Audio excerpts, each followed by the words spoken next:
Yo, what is up, guys? It's Pedro here. We got some trade deadline news. So Jeremy Fowler is reporting that the Commanders are expected to release cornerback William Jackson III if there's no trade partner by the deadline, and it's looking like that will be the case. So if you guys are new, make sure to subscribe for Washington and NFL content on the road to 10,000 subscribers. Also hit that like button and turn on those notifications so you never miss a video. So the trade deadline is in a few hours at 4 p.m. and Jeremy Fowler just reported, and I'll just read it right here. Sources: the Commanders are expected to release cornerback William Jackson III if there's no trade partner by the deadline. Teams have called on Jackson, but no trade has materialized, and the back injury was also believed to be a factor. Jackson signed a $40.5 million deal in 2021, and there's other reports from Ben Standig and others that the most likely scenario is that he gets released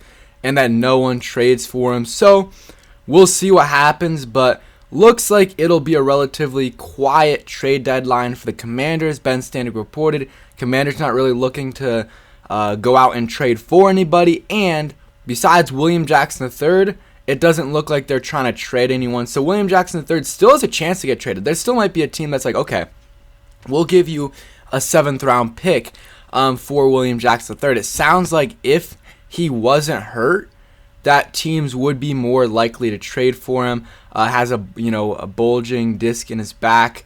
It's improved, but a lot of teams are a little bit cautious about that, and releasing that will gain a roster spot, and we'll see what happens. Their cornerback, the Commanders' cornerback depth isn't great. William Jackson III, obviously, in my opinion, wouldn't really help with that.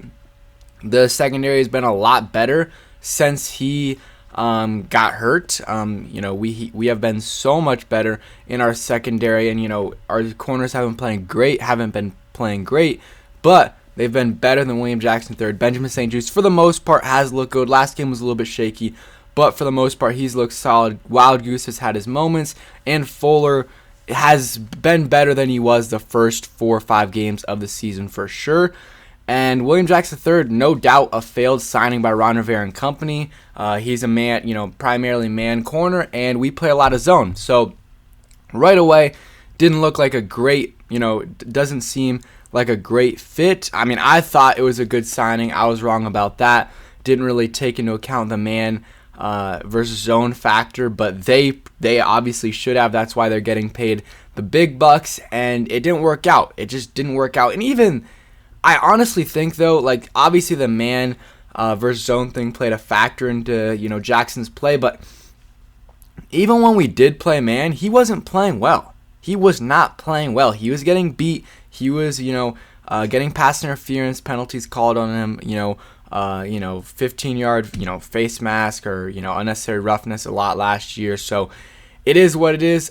It was a failed signing by the Commanders, 13, 14 mil a year, just unacceptable. And, Rivera, he's made some questionable decisions as the GM. He's made some solid, picks as well, but there's been a lot of questionable decisions, and a lot of people want him to just be the coach and not the general manager, and I would not mind that at all. And I don't really love the guys we have in power right now in terms of Martin Mayhew and Marty Herney, but who knows how much power they've had, and who knows that, if Ron Rivera steps down as GM, or, whatever, he's not technically a GM, but, he kind of is. If he steps down and just handles the coaching, how, well those two will actually do.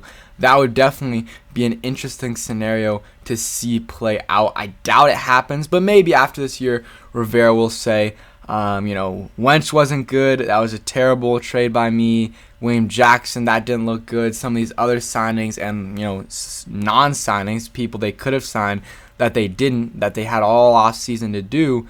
I think will come, he hopefully will realize that he hasn't done a good job and just be the coach. How much money it would save? So if Washington releases William Jackson III, they will carry $9 million on the cap in 2023, so $9 million in dead cap, and owe him his salary for 2022 as well, unless he was claimed. The team would need about $3.2 million in cap space to claim him. So if someone claims him, then we save some extra cap space. And if he immediately signs to someone in free agency, it's not much, but I believe it's a little under $1 million is what we get, or $575K. So nothing much, but it would be a little bit of cap savings. And next year, if this number's right by JP Finley, we save about $6.7 million. He wasn't coming back next year, definitely not for $14 million or whatever his cap hit was for next year. It didn't work out with William Jackson III, and if we can save some money, that's great. It would be nice, if we could trade him, because then I believe the team that trades for him takes on all that money, and that would be amazing. That would be absolutely amazing if we could do that and somehow get a 7th round pick. I would 100% do that, but it's looking like teams are concerned about the injury and obviously the salary as well, so likely nothing will happen, and we will eventually release William Jackson III, which I think is the right move. I don't think it is the right move to just keep him on the roster, save, as it's not much, but save the money you can for this year, and of course 2023. You just get ahead of that and cut him right now versus right after the season's over. So you might as well do it. And yeah, failed signing by the Commanders. We'll see. He's obviously going to get signed by someone else. Even with the injury, there's teams that are going to be willing, that need cornerback help, that are going to be willing to experiment on William Jackson III. That's why when the trade request initially came out, that several teams were interested. That's what Ian Rappaport said, and that's because a lot of teams need cornerback help, including this team. This team definitely needs cornerback depth. I mean, they have right now Benjamin St-Juste, Rashad Wildgoose, and Kendall Fuller, and then Danny Johnson.